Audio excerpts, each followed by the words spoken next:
Hey my people, in today's video we're going to look at some cool bikes. All you have to do is sit back, enjoy, relax. Don't forget to subscribe. Well, I think now is a good time to show you all the garage and my motorcycles. It took me about 4 hours to get it all cleaned up and in a place where I feel I can park my bikes and not having to basically, jump over obstacles and things like that. Part of the problem is that I am remodeling my kitchen and have been doing so for a while, and there's a lot of construction equipment inside my garage that I can't put away, I can't store, because I'm using all these items. So it's, I usually keep my little 1952 MGTD in there, which is my little red car, and I haven't been able to put it in my garage for a while, and won't until I finish this kitchen. But we're going to show you the motorcycles. So let's go on a little tour. I think you're gonna enjoy it. Is it perfect? No.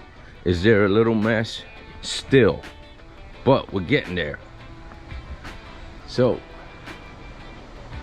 these are my babies all lined up with the Ducati there. Poor thing looks like a piece of junk.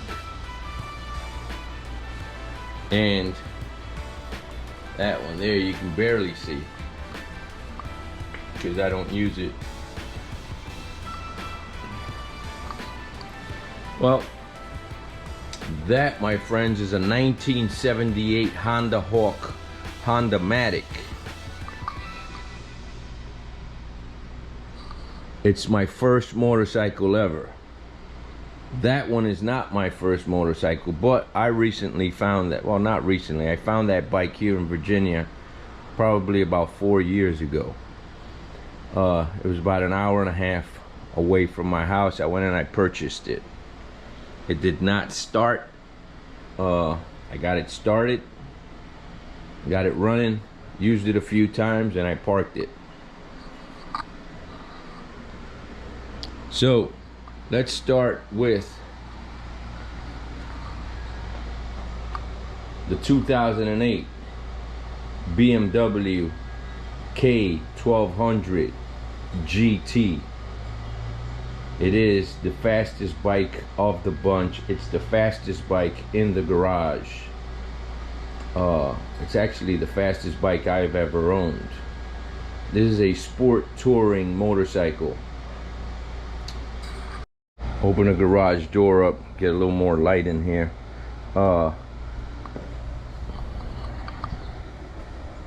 Sure, most of you have seen this bike on one of my latest videos.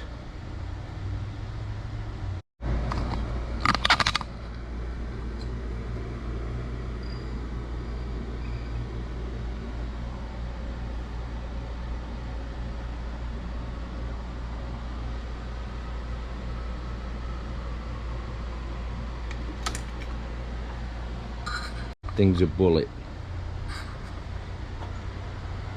Has all the creature comforts. Well, it doesn't have a radio, but it has a lot of bells and whistles. I purchased that windscreen for it, which makes a world of difference. It makes the bike look so much better and cleaner. You can actually see through the windscreen now. Next bike, 2005 Harley-Davidson Softail Deluxe. As you can see, this is my baby. I purchased this bike in the year 2019. I didn't even ride it. I never registered it. I took it completely apart and I did this to it. I did a lot of work to it, changed a lot of parts, improved a lot of things that were old on it. Basically went through the whole bike. I do have DNA wheels, wire wheels. Those are the diamond cut wheels. When the sun hits it, they really sparkle, the gold spokes on it. But I will say that brand I do not recommend. These, they're both leaking, front and back, so I have to put a tube in them. There is another company out there, it's called Ride Right, and they seem to be the better wheels. Or American Classics, I heard, is also good.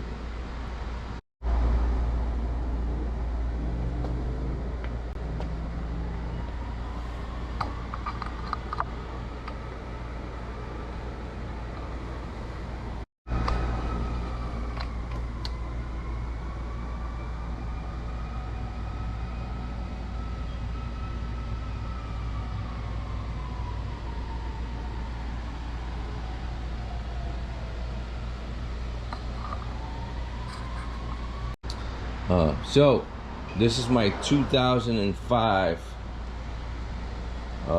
It's an 88 cubic inch. Next is my 2009 Harley-Davidson Electric Glide, Street Glide. It's the classic. This is my performance bagger.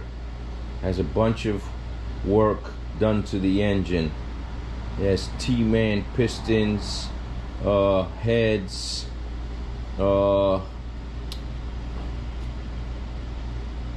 camshafts, S&S cam plate, S&S oil pump, Screaming Eagle compensator. It has a bunch of stuff. I could keep going down the line. Bassani, Roland Sands, Olin's, Olin shocks. It has a lot of goodies. Diesel cut wheels.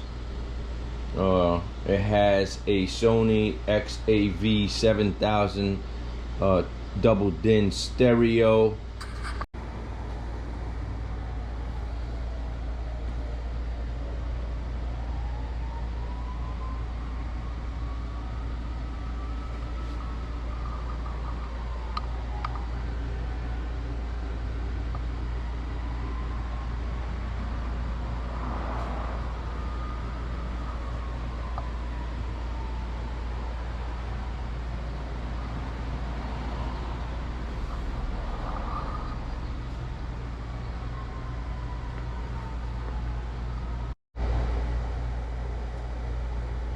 It has fully chromed out handlebars with controls, levers, everything. It has Bagger Brothers mirrors.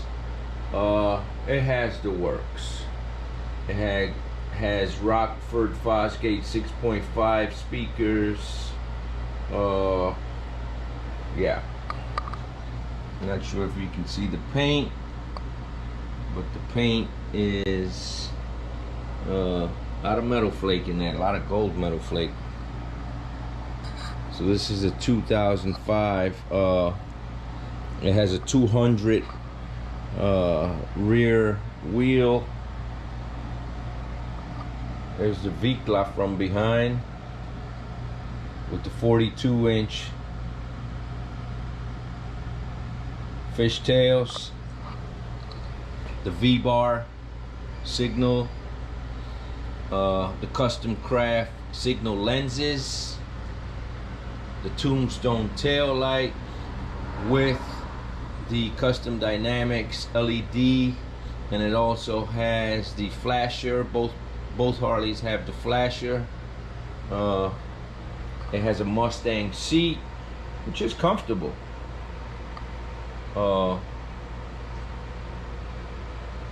It has the Dakota digital gauge.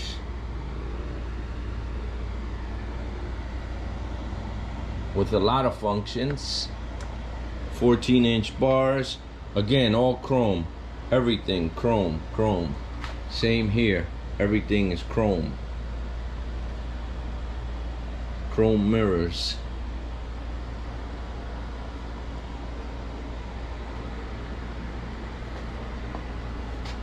Chrome little luggage rack. As a saddlebag.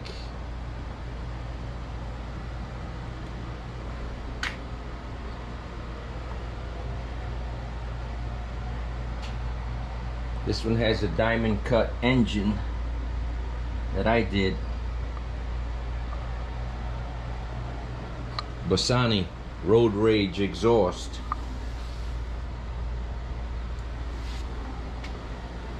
Rolling Sands open air.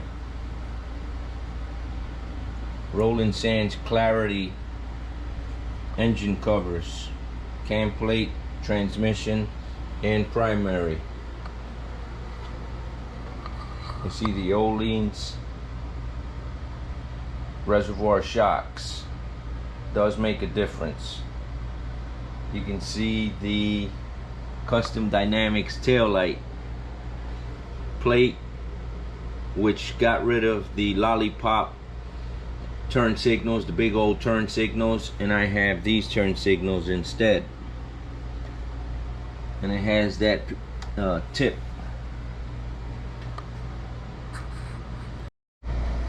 Next is my BMW 2003 Bmw R1150 Gs. It's a GS. That's what matters on this bike. It's a Jeep of motorcycles, on-road, off-road. This is a camera pole I use. Gives a good angle. This bike, I have a few videos of me doing restoration. This bike was neglected for years. It has 40,000 miles on it. It's an 03, and I basically modernized the bike, keeping it looking like a GS without doing too much crazy stuff. Added some goodies to it. I added that, added this, added the GSA windscreen, added the GSA frame, the off-road lights. Those things are bright. The engine guard, tank guard, I got rid of the hard bags and put those soft bags on. Little tank pouch here, little tank bag over there. Added in a yellow headlight, which that is actually they call those projector headlight. That's a projector headlight with the yellow lens. The lens on it was cracked, so I had to get creative. It works like a charm. Yeah, cleaned it up. It was very rusty. I got rid of all the rust. And the one thing I haven't been able to find, and I would like to replace and do a little bit more modern style mirrors, is the mirrors. They're BMW specific, so you can't just put any other mirrors on there. So it's kind of difficult to change those out. I would have liked to change those out, but I wasn't able to.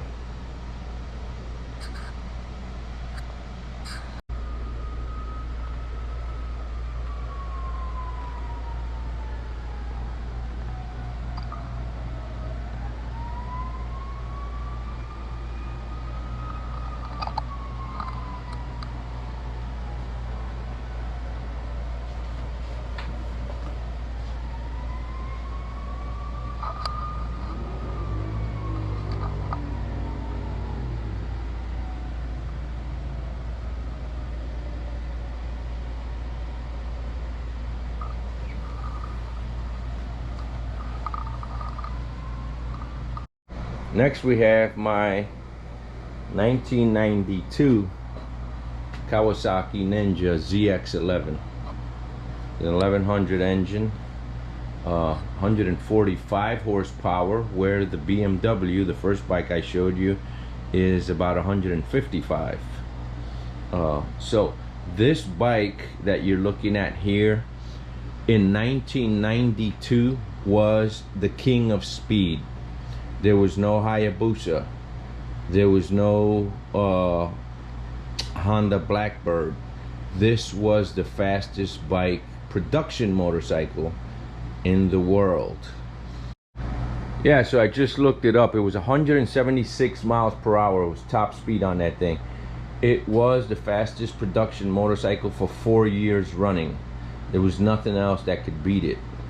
And along came the Honda Blackbird, and that took the title.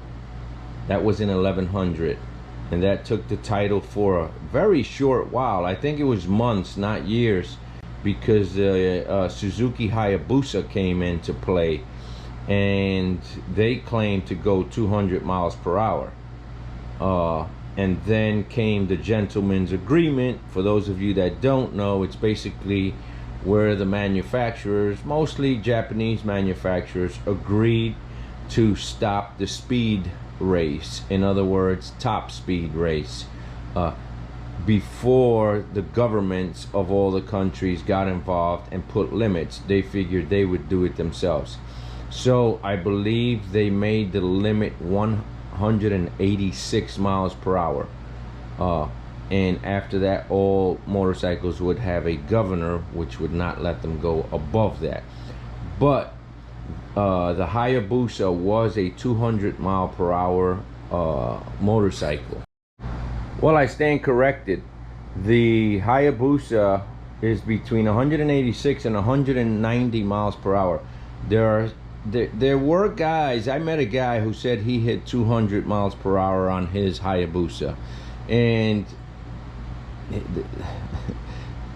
you know, I'll just come out and say the guy seemed so full of it, it was unreal.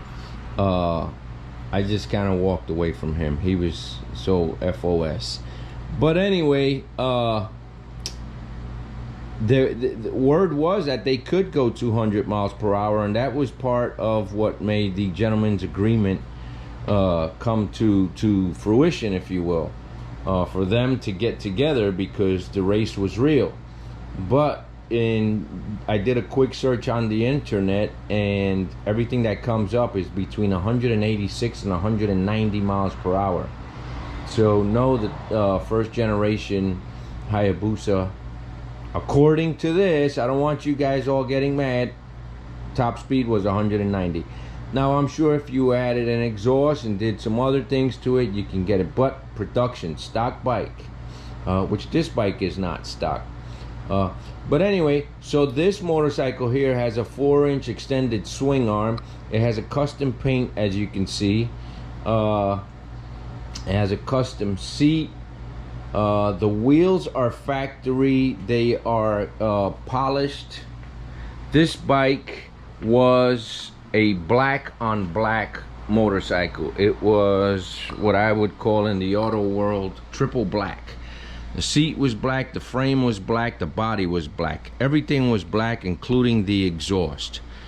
I stripped it down, frame off, sent the frame, didn't send the frame, sent the engine to Larry McBride. Not sure if you people know who Larry McBride is. Larry McBride is AKA Spider-Man in the drag racing world. He races Top Fuel. Has gone over 200 miles per hour. Holds the record for the fastest motorcycle. I believe this year he just broke a record. So that is Larry McBride, and I am fortunate enough that he is a local. So this bike I built dedicated to all my family members, as you can see there, from World War II to present. And that is my daughter at the top of the list right there. Brothers, brother-in-laws, nieces and nephews, and I have about 4 nieces and nephews who I have to add, who have since joined. One is a officer in the Navy, 2 others have joined the Navy, one has joined the Army and Marines. I can't remember exactly, but as you can see by that list, my family has served the military, has served this country. So that is my 1992 ZX11. How fast have I had it? I took it up to 172 miles per hour in an enclosed road. That was top speed for me. There was a slight curve in the road and it felt like a sharp left-hand turn at that speed. And I'm telling you, it was very light, but trying to make a bike turn at those speeds is yeah, something that you don't forget. That front fender is off of a ZX14, which is the more modern of the ZX bikes, sport touring, that is. I built this bike in 2004 and have all those trophies, which are 7 in all. I know it doesn't look like 7, but there's 7 in trophies. Actually, that green ribbon, first place, is first place. I call it a trophy, even though it's not. But nevertheless, it was a first place prize. And this bike has only won first place.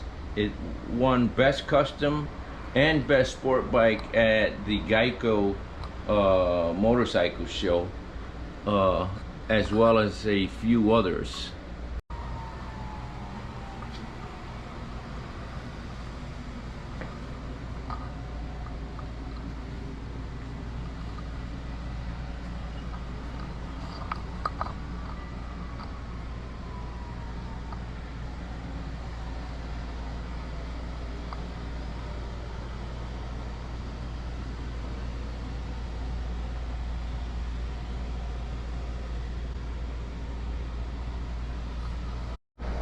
This bike was a real attention getter. It's semi-retired right now.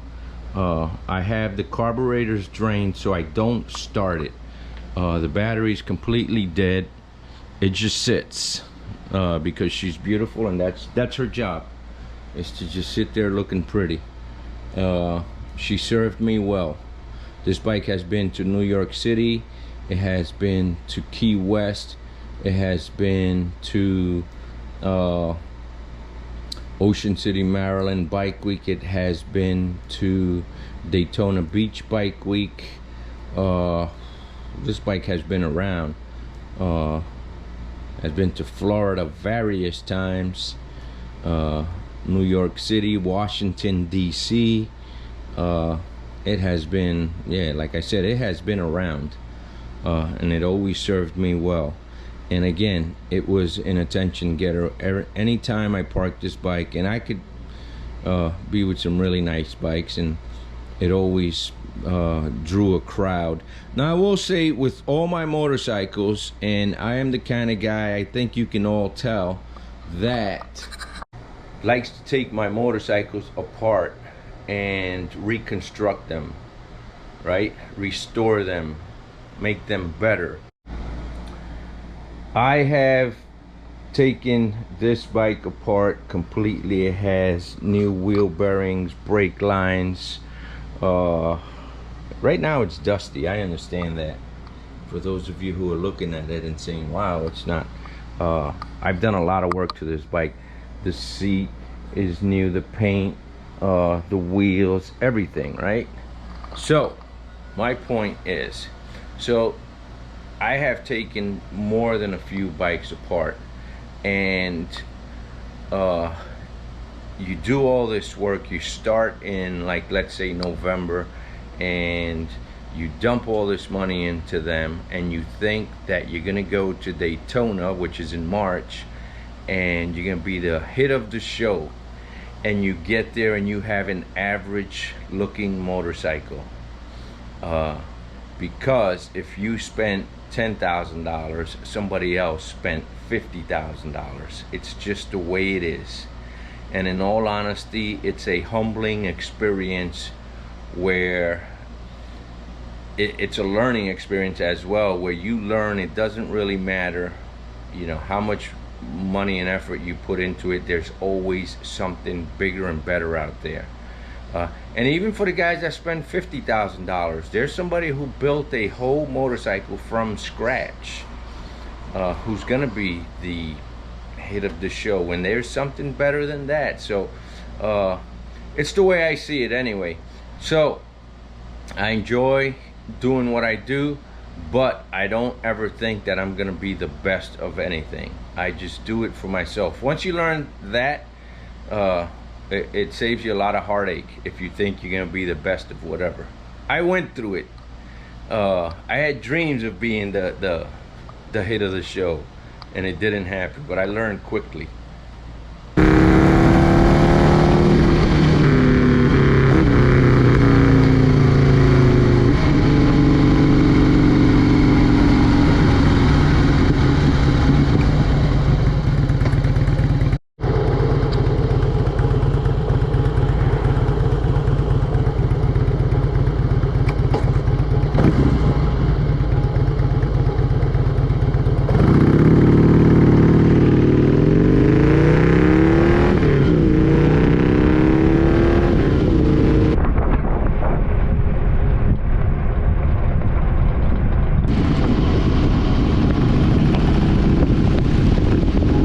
Suscribe, campana, gusta, comenta y comparte. Well, I hope you all enjoyed the video. Had a good time sharing my bikes with you all. If you wouldn't mind leaving a comment, which is your favorite bike? Also, if you like the content, you like motorcycles, don't forget to subscribe. It really helps the channel out. Well, you all take care. Watch out with the crazy people on the road, and I will catch you on the next one. Adios.